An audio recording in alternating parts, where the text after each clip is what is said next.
And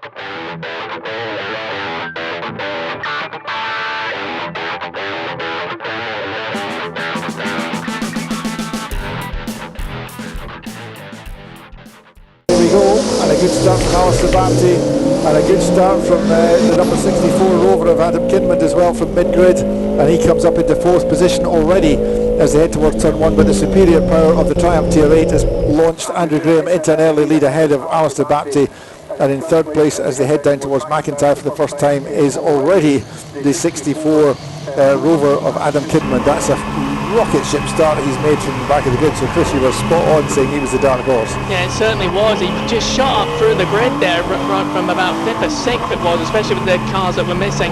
Now up into 3rd position, now onto the sort of back stretch up towards Clark's now, and it's the Triumph leading from the little Fiat, then it's the big menacing Rover. It looks like a proper Group A touring car there, but at the moment it's the little GTs that are out in front.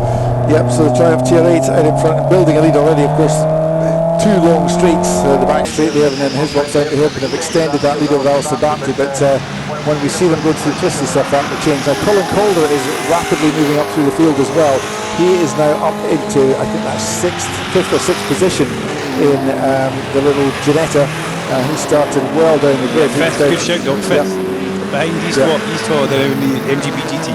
Yeah, absolutely. So he started down in 17th on the grid, Colin Calder, and that's him up in the 5th place already. So he passed, well, there was 3 cars missing, so he's passed 9 cars on lap 1. That's pretty good going.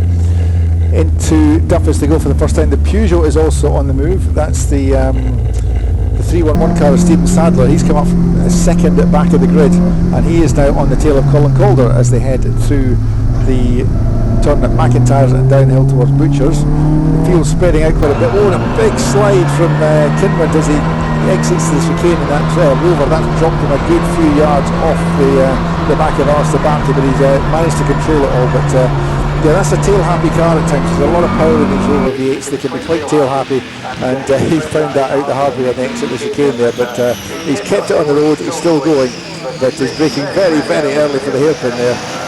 Obviously got a bit of education coming out of the chicane, I think, in terms of how much grip is available.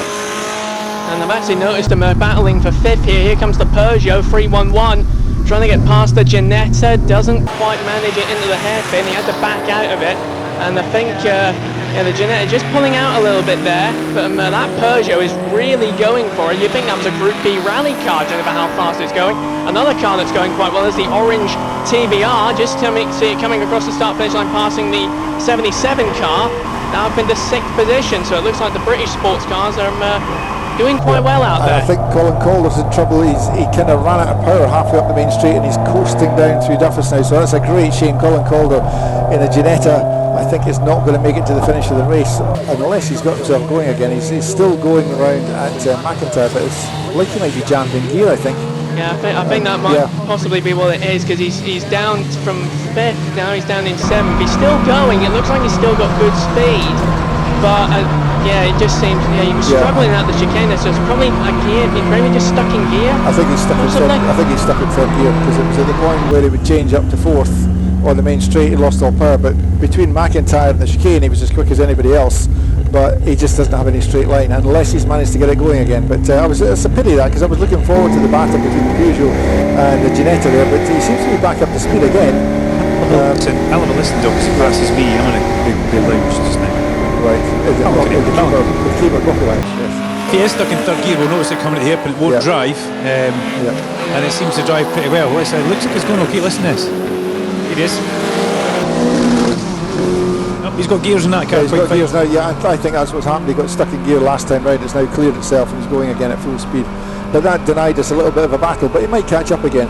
Meanwhile, Jimmy Crowe was side by side with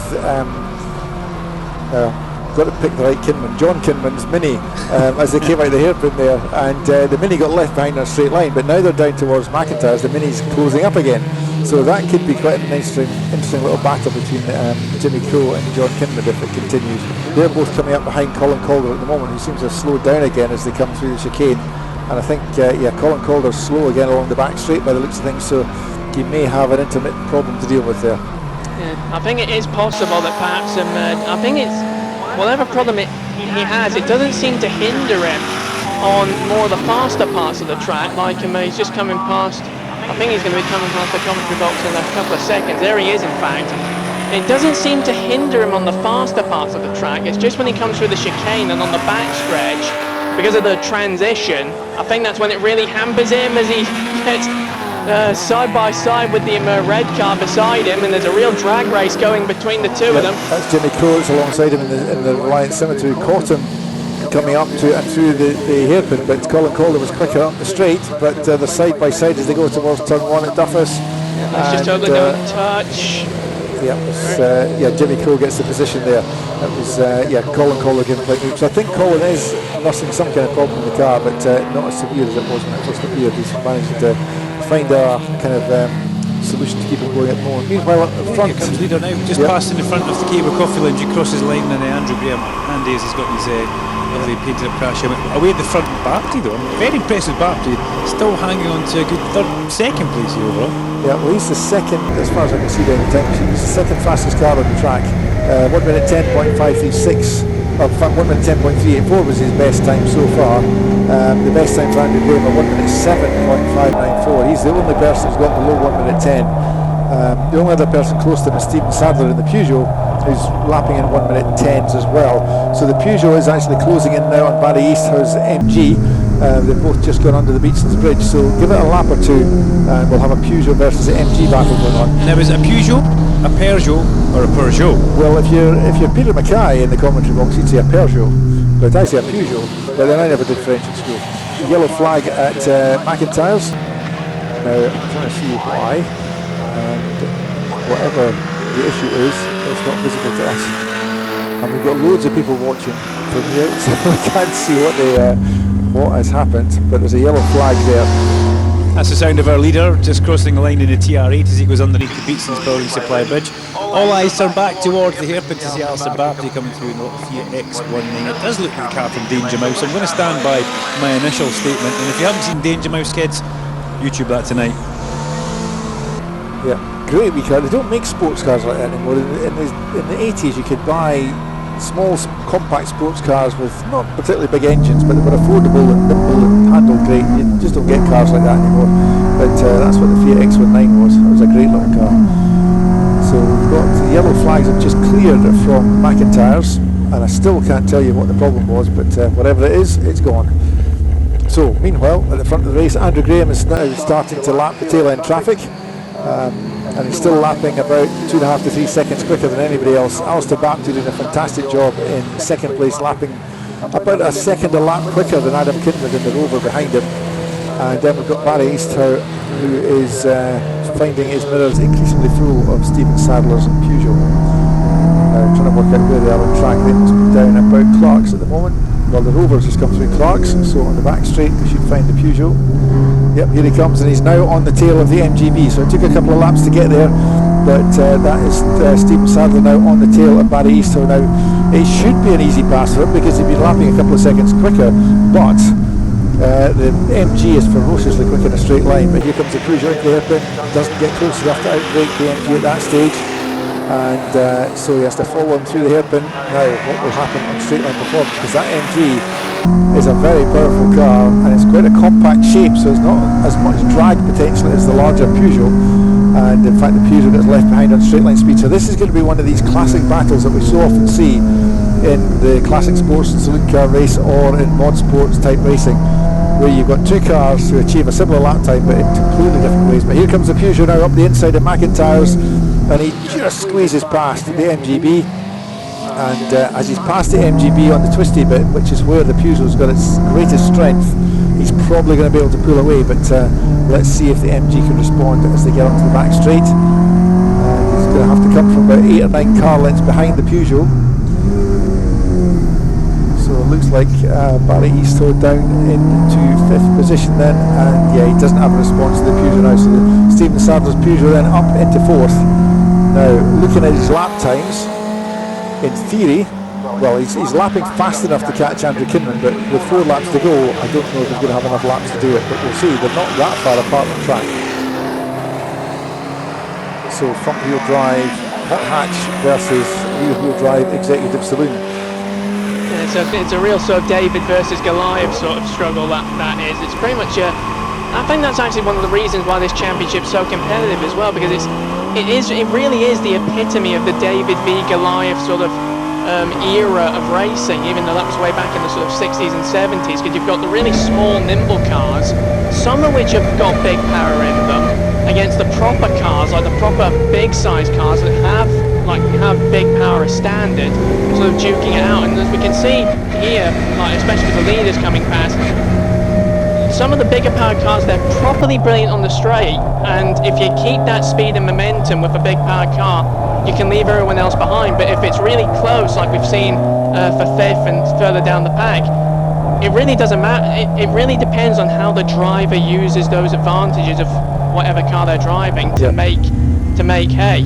Definitely, yes. It's what you often find as well, the more powerful cars tend to be slightly bigger because they need more space for fuel, they need bigger brakes, they need bigger suspension components and so on. So power often brings weight and lack of manoeuvrability with it. Duncan, and I think in the background. They're also a proper handful in conditions like this, yes. and they're actually difficult things to drive. So yep. it's almost like a little bit less. Like we got it from Barry Eastaugh. He said, look, all that torque is never that great a thing in these conditions. But new fastest lap last time round, I noticed from Andrew Graham, 106.973.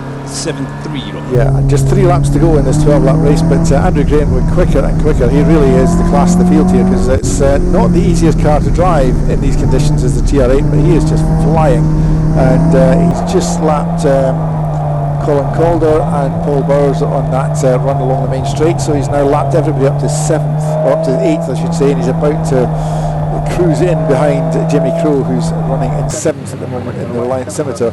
He's got maybe a lap or 2 to catch him, but Andrew Graham doing an outstanding exhibition of wet weather driving at the moment. But it's Andrew Graham, Alistair Baptiste, Adam Kinman. That's the top 3 on the road at the moment, 78, 13 and 64. And Adam Kinman is in Class E, Andrew Graham is in Class E, but Alistair Baptiste is in Class A. So Alistair Baptiste is going to take a maximum point, so is Andrew Graham. They're the top 2 in the championship table at the moment, so it's going to go to the last round of the championship later on this afternoon to decide who's going to win this championship. That's assuming things finish as they are in 1.5 laps time.